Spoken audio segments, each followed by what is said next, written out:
नमस्कार मित्रांनो. मराठी बाय मनीषा या आपल्या युट्यूब चॅनलमध्ये आपणा सर्वांचे स्वागत. मित्रांनो, आजच्या भागामध्ये आपण इयत्ता 5वी या वर्गातील मराठी विषयाचा पाठ क्रमांक 19 अनुभव दुसरा याचा अभ्यास करणार आहोत. मित्रांनो, याआधी आपण आपल्या चॅनलवर अनुभव पहिला याचा पाठ अपलोड केलेला आहे. ज्यांनी अजूनपर्यंत मागील व्हिडिओ पाहिले नसेल त्यांनी ते व्हिडिओ आधी पाहायचे आहे आणि त्याची लिंक तुम्हाला डिस्क्रिप्शन बॉक्समध्ये मिळून जाईल. तर पाहूया मित्रांनो, अनुभव दुसरा हा पाठ. आधी ह्या पाठाचं वाचन केलं जाईल आणि त्यानंतर शब्दशः ओळीचा अर्थ सांगितला जाईल. तर बघा मित्रांनो, इथे चित्र आहे आणि चित्र पाहायचं आहे आणि त्या चित्रावरून आपण त्या पाठाचं वाचन करणार आहोत. शाळा सुटली. मी घरी निघालो. वाटेत आई दिसली. तिच्या हातात 2 मोठ्या पिशव्या होत्या. त्या खूप जड असाव्यात असे तिच्याकडे पाहून जाणवले. मी धावतच आईला गाठले. अगं आई, काय घेऊन चालली आहेस एवढं? मी आईला विचारले.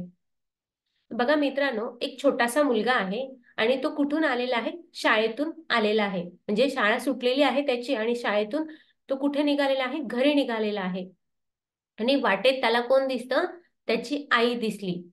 आता वाट याचा अर्थ काय? रस्ता. तुम्हाला परीक्षेमध्ये समानार्थी शब्द लिहा असा प्रश्न विचारला जातो. तर तुम्ही त्यावेळेस वाट हा शब्द विचारला, वाट ह्या शब्दाला समानार्थी शब्द लिहा असं विचारला, तर तो तुम्ही उत्तर अशा पद्धतीने लिहायचे आहे, रस्ता. त्याला वाटेमध्ये त्याची आई दिसली आणि तिच्या हातामध्ये 2 मोठ्या पिशव्या होत्या. आईच्या हातात काय होतं? तर आईच्या हातामध्ये 2 मोठ्या पिशव्या होत्या आणि त्या खूप जड असाव्यात असं तिच्याकडे पाहून जाणवलं. आणि मुलगा म्हणतो की मी ज्यावेळेस आईकडे पोहोचलो तर त्यावेळेस तिच्याकडे पाहून काय जाणवलं मला? की त्या पिशव्या खूप जड असतील. जड म्हणजे काय? हेवी असतील. आणि जाणवले याचा अर्थ काय? की त्याच्या लक्षात आलं की ह्या पिशव्या खरंच खूप जड असतील. आणि मग तो धावत धावत तो म्हणतो की मी धावतच आईला गाठले. आता गाठणे याचा अर्थ काय? पोहोचणे. तो आईपर्यंत धावत धावत पोहोचतो आणि मग आईला म्हणतो, अगं आई, काय घेऊन चालली आहेस एवढं? आणि मग तो आईला प्रश्न विचारतो की एवढं तू काय बरं घेऊन चाललेली आहे? आता बघा तुम्हाला हे समोर चित्र दिसत आहे आणि ह्या चित्रामध्ये देखील हा मुलगा पळताना दिसत आहे आणि आईपर्यंत तो येऊन पोहोचतो. आणि आईजवळ येऊन पोहोचल्यानंतर पुढे काय होतं पाहूया. मग तो आईला प्रश्न विचारला, त्याने मागे प्रश्न विचारलेलाच आहे की आई, तू एवढं काय घेऊन चालली आहेस? तिच्या हातातली एक पिशवी घेऊन लागलो. अरे हळू, सामान सांडेल त्यातलं, ती म्हणाली. अगं आई, किती जड आहे पिशवी. काय आहे एवढं यात? मी विचारले. हे आपलं महिनाभराचं किराणा सामान आहे, आई म्हणाली. मुलगा आईजवळ धावत पळत आईपर्यंत पोहोचतो आणि मग आईला प्रश्न विचारतो की अगं आई, काय घेऊन चालली आहेस एवढं? आणि असं म्हणत असतानाच तो लगेच काय करतो? आईच्या हातातली एक पिशवी स्वतःजवळ घेऊ लागतो. आणि त्यावर आई त्याला काय म्हणते की अरे हळू, सामान सांडेल त्यातलं. म्हणजे पिशवीमध्ये जे काही सामान आहे ते काय होईल? सांडेल रस्त्यावर. म्हणून ती पिशवी काय करतो? सावकाश धर, हळू धर. आणि पुन्हा परत तो आईला प्रश्न विचारतो की अगं आई, किती जड आहे ही पिशवी? ही पिशवी किती जड आहे? काय बरं घेऊन आली ह्या पिशवीमध्ये? काय आहे एवढं यात? असं तो मुलगा त्या आईला प्रश्न विचारतो. आणि मग आई म्हणते की हे आपलं महिनाभराचं किराणा सामान आहे. आणि आईने उत्तर दिलं की हे किराणा सामान आहे, जे आपल्याला दर महिन्याला लागतं. ते सगळं सामान मी ह्या पिशवीमध्ये भरून आणलेलं आहे. आता किराणा सामान याचा अर्थ काय? की आपल्याला ज्या डेली जीवन जगत असताना वस्तू लागतात, त्या वस्तू कशामध्ये येतात? किराणा सामानामध्ये येतात. मग डेली वस्तू आपल्याला कोणकोणत्या लागतात? ते अंघोळ करताना आपल्याला साबण लागतो. चहा बनवताना चहा पावडर लागते. त्याचबरोबर साखर लागते. दूध लागतं. आता हे दूध किराणा सामानामध्ये नाही येत, पण आपल्याला डेली जीवनामध्ये लागत असतं. त्याचबरोबर स्वयंपाक बनवताना तेल लागतं. तेल लागतं, मीठ लागतं, ह्या सगळ्या वस्तू कशामध्ये मोडतात? किराणा सामानामध्ये मोडतात. आणि मग आई म्हणते की हे जी पिशवी जड आहे ती कशामुळे झालेली आहे? ह्या किराणा सामानामुळे झालेली आहे. आणि मग तो आईजवळची ती पिशवी स्वतःजवळ घेतो. आता बघा ह्या चित्रामध्ये तुम्हाला दिसतंय की त्याने आईजवळची एक पिशवी काय केलेली आहे? स्वतःजवळ घेतलेली आहे. आणि पुढे त्यांचं काय संभाषण चालू आहे ते पाहूया. एक पिशवी हातात धरल्यावर मला समजले त्या ओझ्याने आईचे हात लालेलाल झाले होते. एवढ्या सामानाला किती रुपये लागले ग आई? मी विचारले. किती लागले असावेत? आईनेच उलट प्रश्न केला. मी सांगितलेली रक्कम ऐकून आई हसू लागली आणि म्हणाली, वारे तुझं व्यवहार ज्ञान. वस्तूचे भाव गगनाला भिडले. आहेस कुठे तू? जरा बाजारात फिरत जा. दुकानात जात जा. मलाही ते पटले. बोलत बोलत आम्ही घरी पोहोचलो. आणि मुलगा काय करतो? आईजवळची एक पिशवी स्वतःजवळ धरतो. आणि मग त्याला लक्षात येतं की ती पिशवी काही साधी नाहीये, तर ती पिशवी खूप जड आहे. आणि एवढी जड पिशवी धरून आईचे हात काय झालेले होते? लालेलाल झालेले होते. म्हणजेच त्याने एक पिशवी हातात धरल्यावर त्याला समजलं की ती पिशवी खरंच खूप जड होती. आणि त्या ओझ्याने आईचे हात काय झालेले होते? लालेलाल झाले होते. आता ओझं याचा अर्थ काय? वजनदार वस्तू उचलले. वजन. ओझे याचा अर्थ वजन. तर ह्या वजनामुळे आईचे हात काय झालेले होते? लालेलाल झाले होते. आणि मग तो मुलगा आईला विचारतो की आई, एवढं सामान घेण्यासाठी तुला किती रुपये लागले?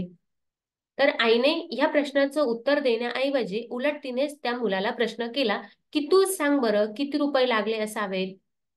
असा उलट प्रश्न आईने त्या मुलाला केला. आता उलट याचा अर्थ काय? प्रतिप्रश्न आईने केला. म्हणजे उत्तर न देता आईनेच दुसरा पुढचा प्रश्न विचारला त्या मुलाला.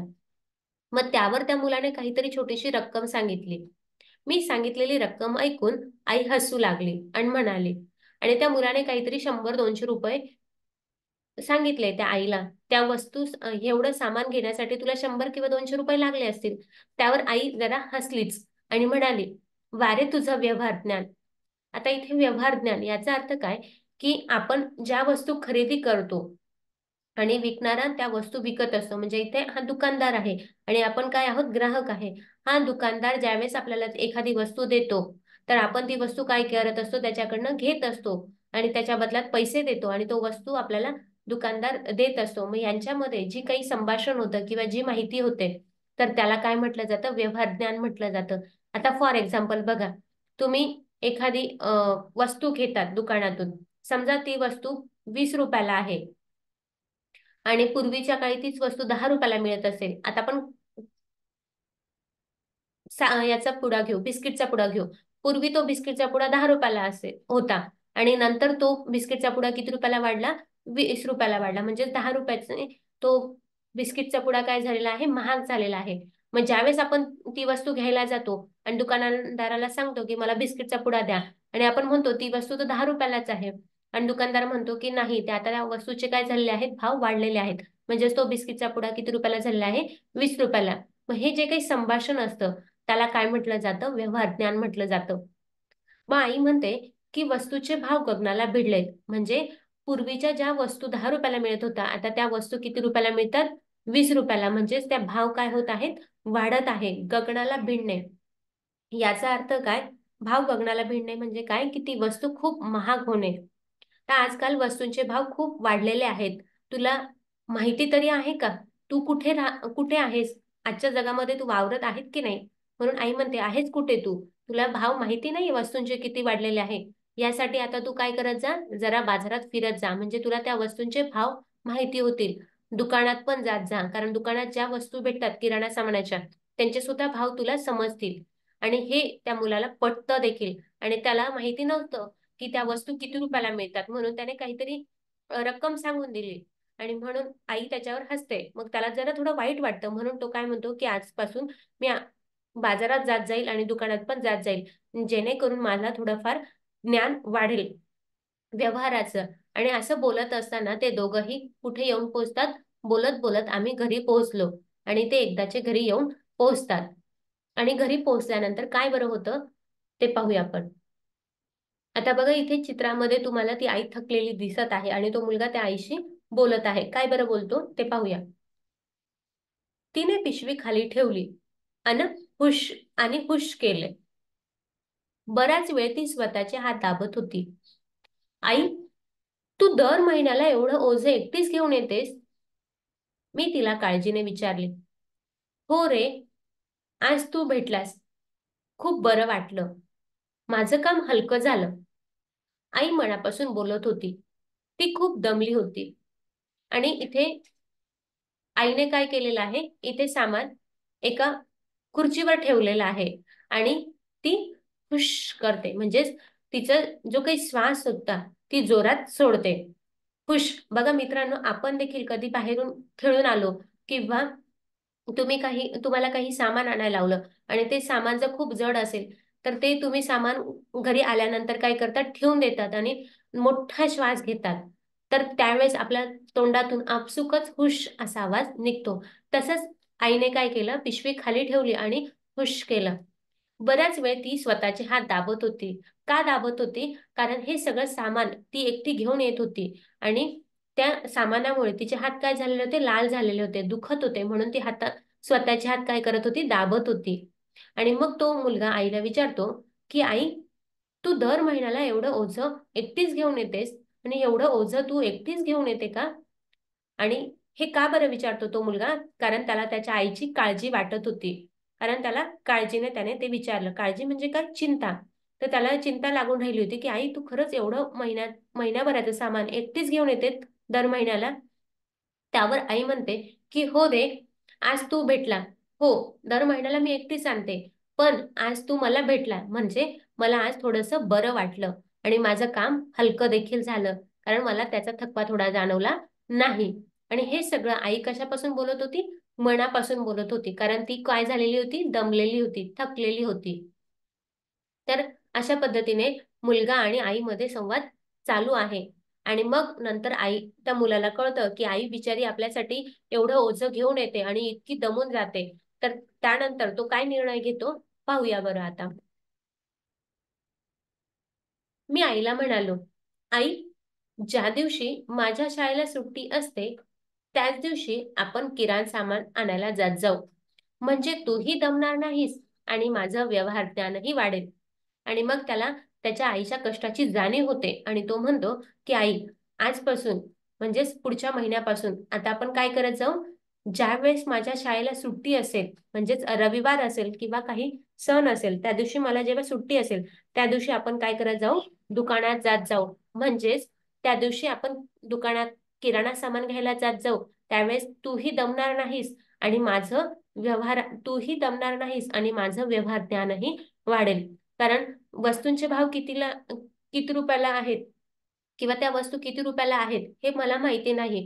ज्यावेळेस दुकानदार मला त्या वस्तूंचे भाव सांगतील त्यामुळे काय होईल, माझं व्यवहाराचं ज्ञान पण वाढेल आणि तुला थोडीशी मदत पण होईल. म्हणजेच त्या मदतीमुळे तू दमणार देखील नाही. असं तो मुलगा त्या आईला प्रॉमिस करतो आणि इथे आपला पाठ संपतो. आणि मित्रांनो, आता आपल्याला ह्या पाठातले जे काही शब्दार्थ आलेले आहेत ते आता शब्दार्थ आपण पाहणार आहोत. पाहूया बरं. पहिला शब्दार्थ आहे गाठणे. गाठणे याचा अर्थ पोहोचणे. पुढचा आहे भाव गगनाला भिडणे. म्हणजेच वस्तू खूप महाग होणे. त्यानंतर खुश करणे. याचा अर्थ मोकळा श्वास घेणे. तर मित्रांनो, आजच्या भागामध्ये आपण काय शिकलेलो आहोत की एक छोटासा मुलगा शाळेतून येत येत आहे आणि येत असताना त्याला त्याची आई दिसते आणि त्याची आई दर महिन्याला लागणारं जे काही किराणा सामान आहे ते सामान एकटीच घेऊन येते.